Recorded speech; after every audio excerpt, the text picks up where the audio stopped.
Welcome to In God We Trusted. I'm your host, Will. I'm here alongside Sam. Sam, what are we talking about today?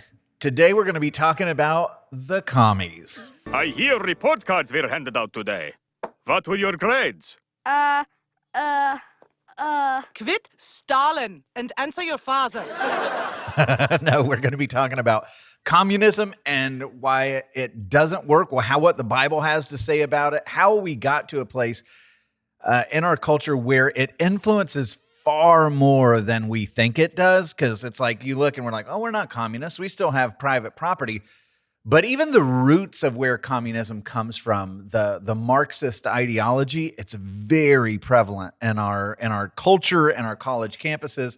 And so I want to hit dead on for Christians who are watching and for other people, like, why does it not work? Why does the Bible stand absolutely diametrically opposed to the foundational principles of communism? That's what we're going to talk about. Yeah, because it's interesting because it's not like, hey, communism just doesn't work. Mm-hmm. But philosophically, with the Bible, even flirting with communism is not an option. That's correct. Like, the Bible absolutely comes and says, no, like, you may not go there.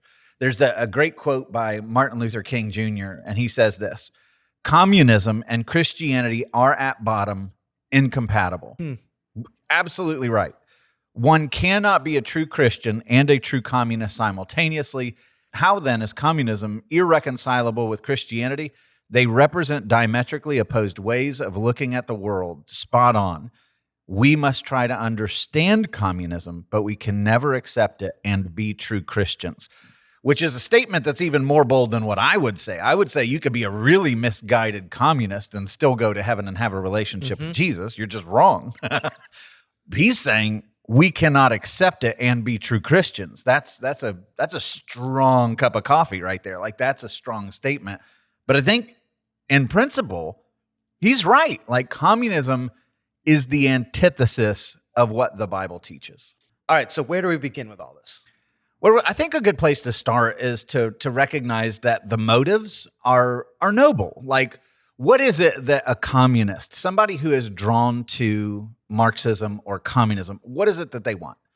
Quality, everyone being okay, Yeah. level standards of living, that kind of thing. You look at it and it's like, man, I don't like oppression. I don't like suffering. I don't like the exploitation of the poor and the marginalized. And so what I want to do is to bring about a system that compels equality, that absolutely requires everybody to lay down their personal possessions, to lay down everything that they have, everything. There's no private property ownership. There's none of that, and we're going to distribute it equally. And it's like, oh, sharing. Well, I learned in preschool that's a really good thing. So sharing is caring. That's right. So why would a Christian not want that? And so this is where communism has a fatal flaw. There's two things, in my opinion, that cause communism to have a fatal flaw. One, you have to deny God. Every single communist regime that's ever been tried in the history of our planet requires the abolition of religion. Marx, when he wrote the Communist Manifesto, required the abolition of religion. And why would that be?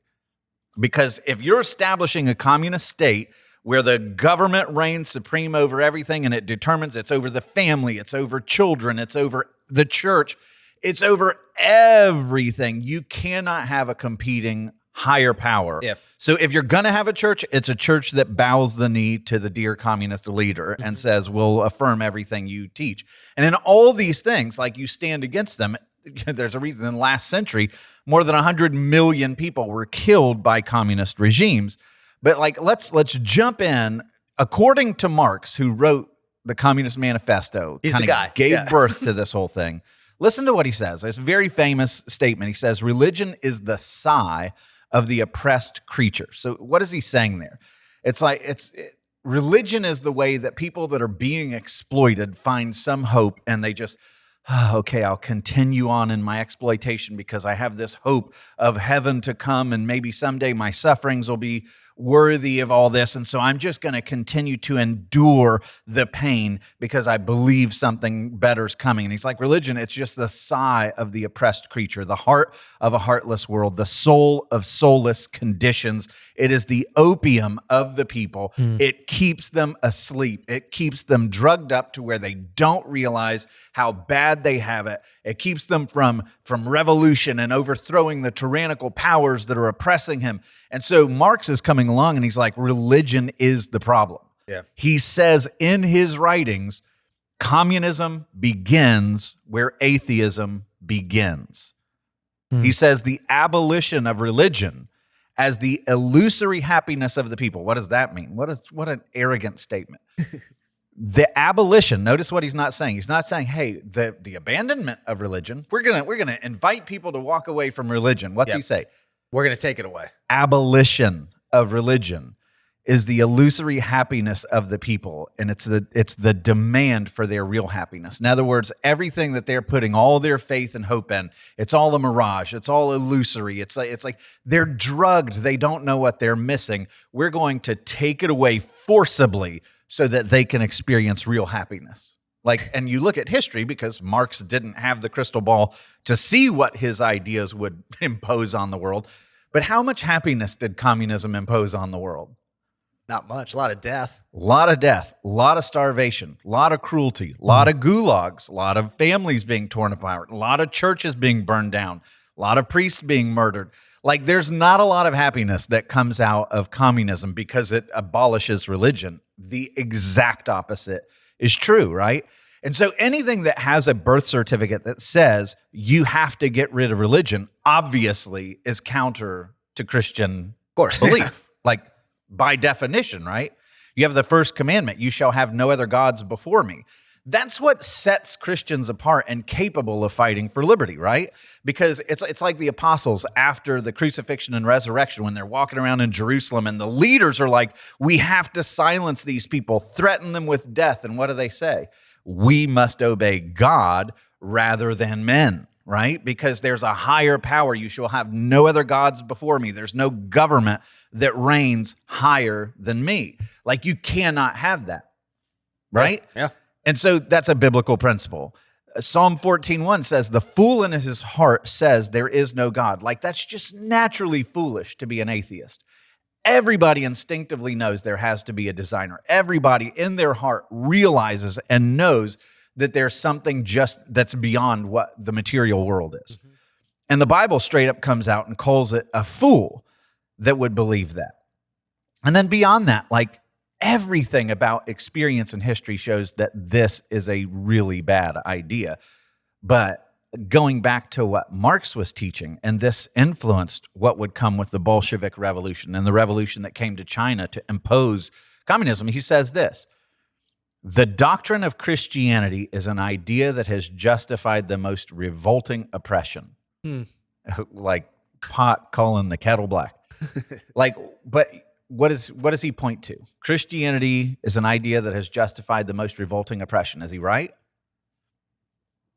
Christianity, you go through history, there are seasons of the church when they walk away from authentic gospel biblical ethics where they use religion to justify atrocities.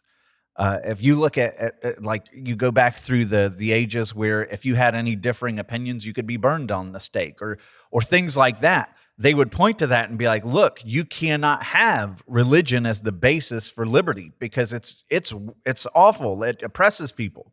And then he says this: on the other side, if you have authentic Christianity, people who genuinely believe in the gospel, not the oppressive state, right? Listen to what he says about them. He says, the social principles of Christianity preach cowardice, self-contempt, abasement, submission, humility. In a word, all the qualities of the rabble.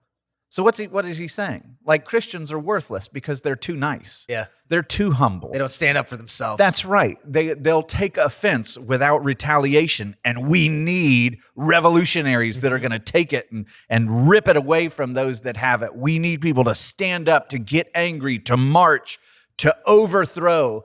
And he's like, the Christians, on one hand, they're so oppressive, right? The ones that have power. On the other hand, the ones that genuinely believe it, they're worthless. They act like cowards. They allow people to exploit them. Which, if you're somebody that's in the middle of exploitation and you look around at your Christian neighbor that is just praying for his enemies and showing kindness, like, you can understand why this would be appealing, right? Yeah. We can go through church history and be like, oh, I don't like that. Definitely don't want to live under a theocracy. Look how gross humanity can be when they do things, pushing their own agenda in the name of God. Awful stuff happens. And vice versa, like when Christians are like, look at our culture now. The slide that we've had where so many leaders in the church have been like, I don't want to offend anyone. I'm not going to say anything hard. And the churches just drift off into irrelevance, right? Because they're too worried about being nice. Well, that's not authentically what the church is supposed to be. But Marx is looking at the worst of both ends, saying it's awful. Get rid of it. Yeah, and the appeal of communism is like, I don't want to be a doormat. Mm-hmm. Like, I don't want to be exploited. I don't want to just be like, okay, do whatever you want to me. I'll take it. Mm-hmm. It comes to you and says, no, like, there's a better purpose and a better life, which is the appealing part. It doesn't satisfy that. It can't cash that check in a sense. But it's understandable. So both of these views, like you take Christianity and whatever form of government you're living in, and you put it up against communism, both of them come with the prospect of a utopian future, right? One of them says, this world is broken, right? Everybody around you has a fallen nature. Like, we're all suffering together. We're in a world where there's death. We're in a world where there's tears. We're in a world where there's pain, but there's a hope of something better coming. Christ is going to redeem this. So press on, endure, do the right thing, try to bring heaven to earth here while you can, but recognize this world is fallen. One of the death knells of communism is it denies that. Communism comes along and says, well, human nature isn't universally fallen. The problem is us victims, we are the righteous ones. If we had authority, we would be way better than those evil people over there because, the fall or the fallen nature isn't universal. So we righteous will overthrow them, and then we're worthy of being able to be trusted with power. We're the good guys, remember? And how does that work out every single time? Guys, that's up. They're not good guys, Yeah. right? They're not. They end up being absolutely malicious. They end up killing people. They end up storing all the money for themselves. There's no sharing. There's mass starvations and murders and genocides that happen under communist leadership because all people are fallen and you can't trust anyone with power. And the foolishness of communism is to say, you know what, I really don't trust those people in power. So my solution is to take all power on an even bigger scale and make a bigger government and give it to that guy because he'll be nice to me. He'll follow the rules. And it's like, are you crazy? So your problem is a government that exploits you, and your answer is, I'm going to take all power and give it to that guy. All my possessions, all my wealth, all my everything, because he'll do me good. And what inevitably, that does not work out because human nature is fallen. Yeah, the classic line, absolute power corrupts absolutely. That's 100%. There's a reason why that exists because we've seen it play out historically. It's not just like, oh, this is a novel concept. It's like, no, give someone power and see what happens. Yeah. So the reason why the American form of government is so brilliant is, what does it recognize? That no one person can be trusted. Oh my goodness, we got to separate this as much as we can because humanity cannot be trusted with power. So we're going to have 3 different branches, 3 different roles. We're going to have checks and balances and separations of powers. And there's going to be, a limit to how long they can serve. There'll be terms before elections because we cannot let them run away with power because if they get the opportunity, they absolutely will. So all through our foundation of government, you want to know that one of the number one things that our founders were looking to impose when they wrote the Constitution is, how do we restrain power-hungry people? Because all people, when they get power, become hungry for more. They will exploit. Communism is so foolish because it's like, no, they'll be good. We'll give them all the stuff. We'll give them all the keys and power. And the Bible comes along and says, all have sinned and fall short of the glory of God. Flat out. Don't give that guy power because he's fallen short. Don't give me power because I'm fallen too. Don't give King David power. Don't give anyone that kind of exclusive power except for God who earns it, deserves it, and is good with it. Jeremiah 17:9, the heart is deceitful above all things. So I shouldn't just follow my heart? And it's beyond cure on your own. Like the Bible comes when it speaks. of human nature, and it's not nice. It's not nice. And every time that people try to deny that reality, you know what? I'm just going to live with my windows and doors open, and I'm going to leave my keys in my car, and I'm not going to lock my locker at school. Like, there's a reason why we have passwords on our computers and codes to get in everything. Why is that? Because deep in our heart, we know human beings are faulty. You don't have to train a kid to be to steal, to want, to be selfish. You have to train them to be generous, because human nature is all about self, right? So number one, communism comes and says, you can't believe in God. It will overthrow and oppress religion. Two, it denies the basic fundamentals of the biblical story, which is that humanity is fallen. And the only chance of a utopia is going to be in another remade world. This world is broken. That's a reality. And anytime you try to say, you know what, I think the utopia is coming if only this guy gets into power. If this Republican or this Democrat gets it, then humanity will be singing Kumbaya. You're a fool if you believe that. You just are. Humanity's fallen. No one can be trusted with unchecked power, like no one. And then we get to the next one. Like, the Bible comes and says, you are and should be allowed to own private property. What communism, if you go back to Marx, he says the theory of communism may be summed up in a single sentence: the abolition of private property. So that's it. Like, he's coming to take away your God to make you happy. Yeah. And he's coming to take away all of your property and to communize it, to make it all community property, all businesses, your house, your land, your everything. It belongs to all the state, the people, right? And they're going to be good to you with it. Nobody will all share. It'll be wonderful. You won't have to worry about jobs anymore. And it's like, no. The Bible comes along, and like, even in the 10 Commandments, the commandment that says you shall not steal Means I have stuff that can be stolen. which means it's yours. Yeah. Right? You have property. Yeah. So the Bible comes and says, you shall eat, the state shall not steal, the people shall not steal. You have stuff, right, that you're entitled to. In Acts 5:4, it says, when Ananias is being condemned for lying about his generosity, they say, didn't it belong to you before it was sold? So like, even in Acts, when the early church is sharing everything in common, which is where communists go, oh, see, Christianity, they shared everything. Yeah, voluntarily, not at the end of a barrel of a gun. Yeah. Right? Like, they were so overwhelmed with the love of Christ that they made the decision that I'm going to give to the poor. I'm going to share these things in common. I'm going to do this with one another because I want to care for my brothers and sisters. It wasn't saying, oh, Herod, we trust you so much. We want you to take all of our money and we'll trust you to divvy it up. Like, they would never have done that. Ever, ever, ever, ever, because they knew what would Herod do with it. Selfish things. Selfish things. He'd reward his friends. He would exploit the very people they were trying to help. Right? It doesn't work. Every time government gets involved with these things and takes ownership of things, it doesn't work. Even the Bible's commandment. So there's a commandment against stealing. There's also a commandment against coveting. Oh, yeah. So how does that work? Don't desire what someone else has. Yeah. Don't desire your neighbor's goods. Don't desire your neighbor's wife. Well, what does that mean? That means that the wife is exclusively belonging to that guy. The husband is exclusively belonging to that wife. Their stuff exclusively belongs to them. So the Bible comes and says there are absolutely property rights, and it's all over the place that there are property rights. You look at the laws of Jubilee. Everybody had their own property. They got to keep their own property. In fact, even if they sold it, it eventually went back to their future generations because that property belonged to them. Communism comes and says, you have nothing. Not anymore. The state will take it all, which is just absolutely crazy to me. All right, so flat out, number one, communism rejects God. Anti-Bible, because Requires it. God is a God of the Bible. Two, we have the whole idea of human nature. Like, the Bible comes to it and says, no, everyone is fallen. Sin has entered in this world. No one's above it. No one can be around it. That each of us has a fallen nature and can't be trusted to a certain degree. And three, the Bible, again, makes it clear that, like, we own things.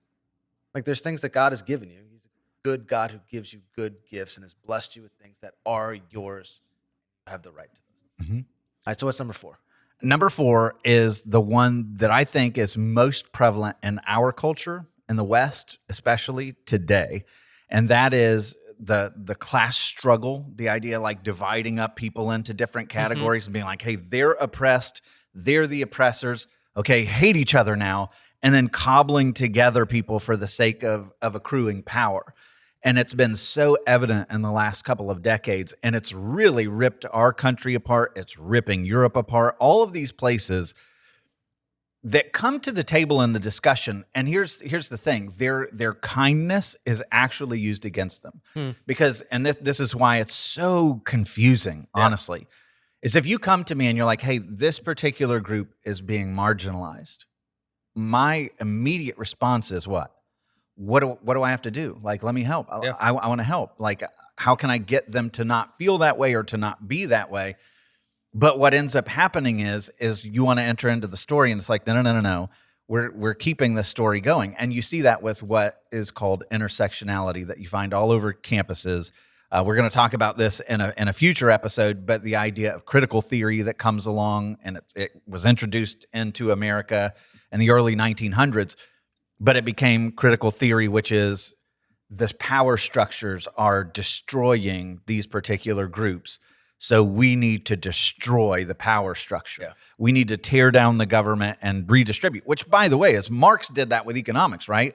The have-nots should rebel and overthrow the haves, and overthrow it. Well, now it became not just about that, but these communists come together in the early 20th century, and they're like, okay, the Great Depression happened. Like, we should be having this revolution. Why are they not revolting? Why are they not overthrowing the rich?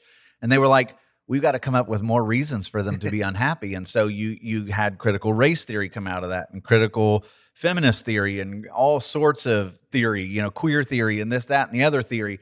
And what did it do is it came along and said the power structures are keeping you down. They're out to get you. They are the enemy. Divide everybody up in a million different slices of whatever. What's your race? Well, that determines whether you're a good guy or a bad guy. What's your gender? Oh, that determines where you are. What's your sexuality? What's your wealth? What language do you speak? And I mean, intersectionality divides everybody up in dozens of different ways, and then it sets them against each other, right? And it's worked brilliantly to cobble together people for political manipulation. Yeah, outrage is the thing that sells. It's all over. And the tragedy of that is now everything is a grievance. Everything is a grievance. And it takes away from instances where the real McCoy exists. If there's now, because everything's an injustice all the time, everywhere, people walk around, terrified to say anything, or, because your privilege might be showing or whatever.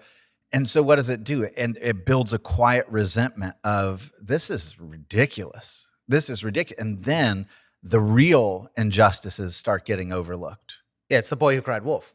100%. 100%. And it's a terrible thing to happen, right? So what begins by exploiting people to be like, I want to help, I'm in, I'll support this, and I'll support that, and I'll support this. And they accrue power and power and power.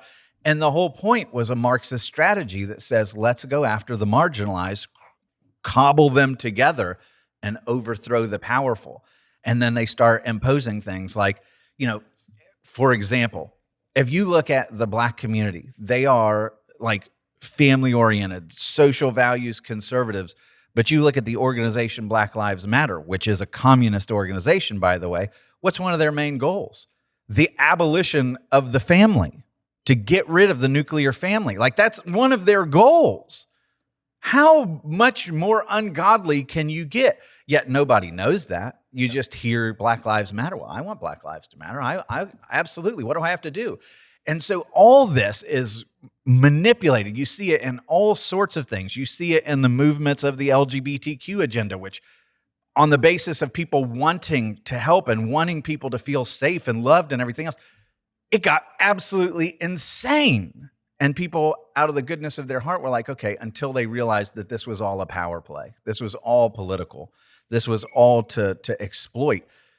So what does the Bible have to say about that? Because I would say that the reason why this intersectionality and cultural Marxism is so appealing is because men want that. Yeah.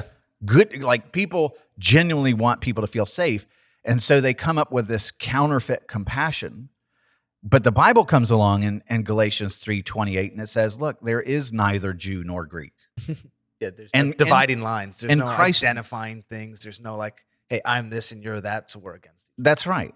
And in Christ, those dividing lines have to go away. There is no slave or free. You're all under me. There is no male or female. All are one in Christ Jesus, Galatians tells us.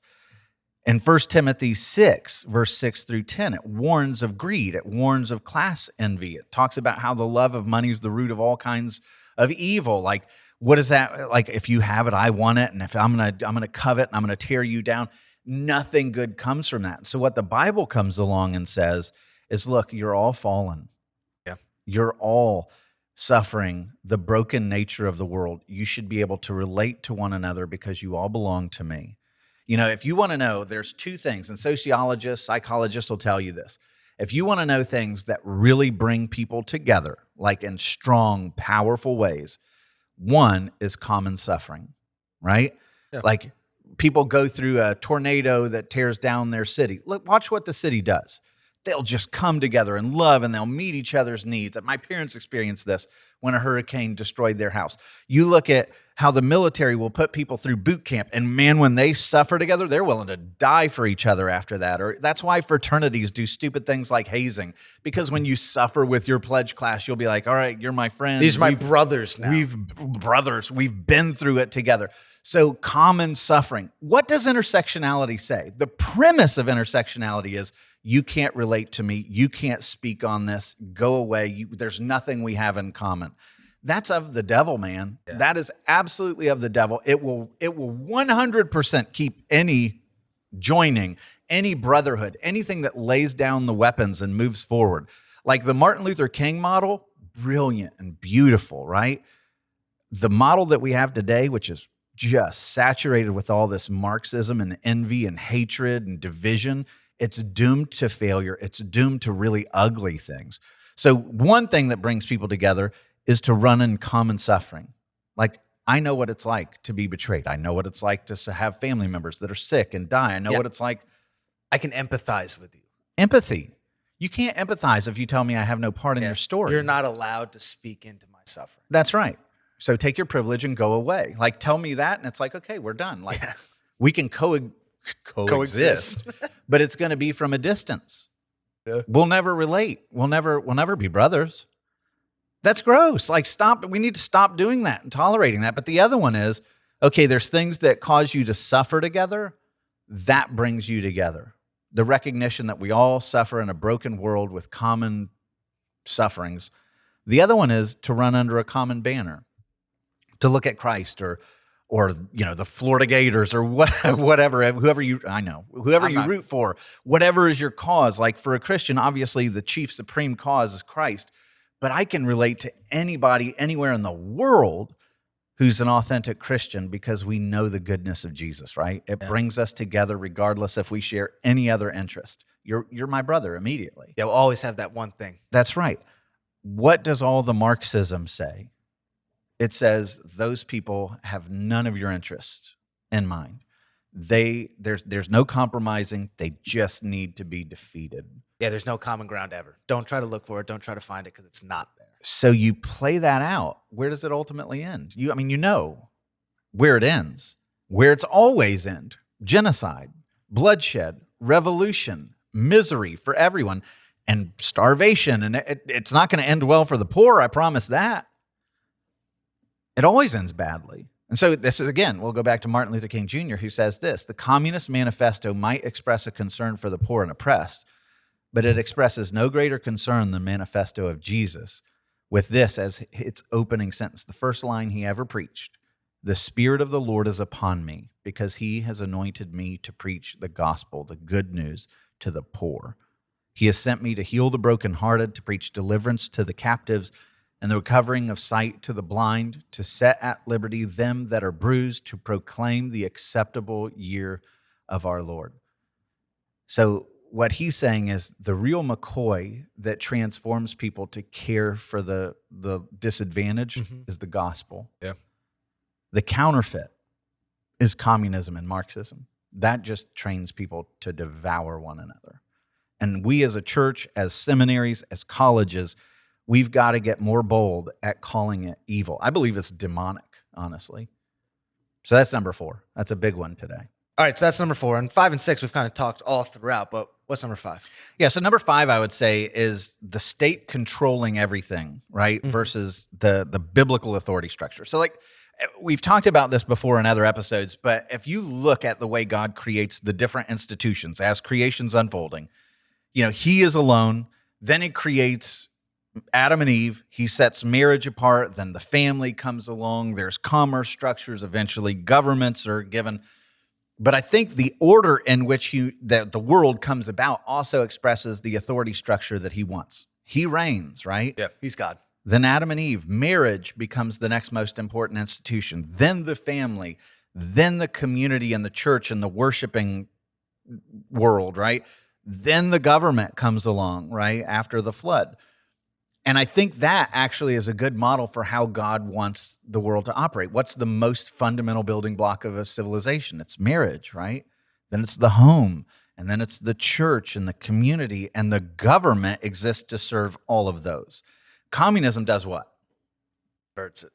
1, it says, God, you go away. Yeah, you don't exist. You in don't our exist structure. anymore.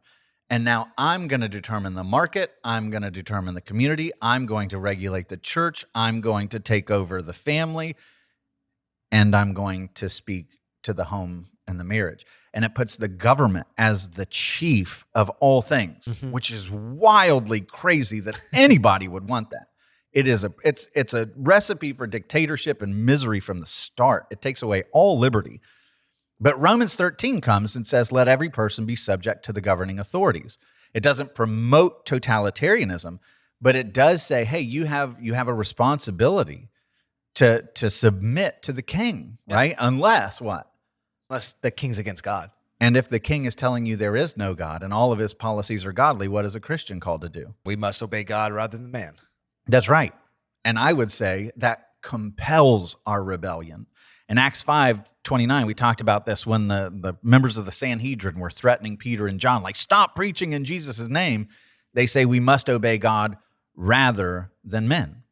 Like, and so what they say is like, you can arrest us, you can kill us, you can do whatever, but I'm going to keep breaking the law because God has told me to. And so the Christian should have that, unlike what Marx is saying, where the Christian's just like, oh, I just want to be nice. I don't want to rock the boat or make waves. I just want to be seen as nice. Like John and Peter were not seen as nice, like they were making people pretty mad. They were imprisoned a lot. They were bold for the faith. Paul, everywhere he went, you read the book of Acts and it's like things are erupting and breaking out into riots. Getting over what beat he's up teaching. all the time, yeah. Like, this is not what do I have to say to make everybody happy? Faith. It's just not. Like, you're called to exalt God, to protect marriage, to protect the family, to promote good commerce and private property rights and protect people's stuff, right? All of that, and the government serves that. That's the way we were set up, like to secure the blessings of liberty, right? That's in our Constitution. Governments are instituted among men to protect God-given rights. Hear that? It's at the bottom, protecting what has already been given. And that's, communism comes, like Marx in his thing. Listen to what he says. The education of all children from the moment that they can get along without a mother's care shall be in state institutions. Do you hear that? And that's exactly what you find in Soviet Russia. That's exactly what you find when China comes along, when Cuba comes along, all these communist regimes, North Korea today, where the family's like, psh, the government comes and just takes control of everything. And in every place it's tried, it is unbearable for the people. It is a horrible, horrible philosophy, and it should be dumped by anybody who's got these really simplistic, naive, we'll just all share and get along. If you believe that, you're a fool. You're just a fool. Stop, drop it, walk away. It is toxic. It has proven itself toxic. We should not toy with it. So that's 5. Yeah, Where's the Tylenol? Yeah, the funny part of communism is it's not that we haven't done it yet. It's not like the world hasn't seen its effects. It's like the only thing in our modern world, it's like, no, the hypothesis of science really matters. If we need to test something and if it succeeds, it's great. If it fails, it's bad. Well, it keeps failing, and we keep being like, let's try it again. Yeah. And it's crazy because, like, fascism has proven itself evil. Yeah. We've had experiments in the last century, really bad. We don't want to go back there again, right? Mm-hmm. Communism has had more experiments that have failed and failed even worse with a higher death toll than fascism. And yet we teach our kids fascism is awful. We need to avoid it. It's a dirty word. And yet the universities, they keep flirting with Marxist ideology. And it's like they don't teach, the 100 million death toll. They don't teach about the Red Terror campaign. They don't teach about the killing fields. They don't teach about the oppression and the way that Cuba fell off the map, or when you see Venezuela go into a really hardline socialist stance, how people starve to death under that stuff. It wrecks people's lives. It has real implications. And as a Christian, if you're loving your neighbor as yourself, you should do whatever you can to prevent that from happening to them, which means standing against Marxism, because it's a god-awful ideology. It's terrible. Not that I have a strong stance on it. Like, I really do believe it's demonic. It really is.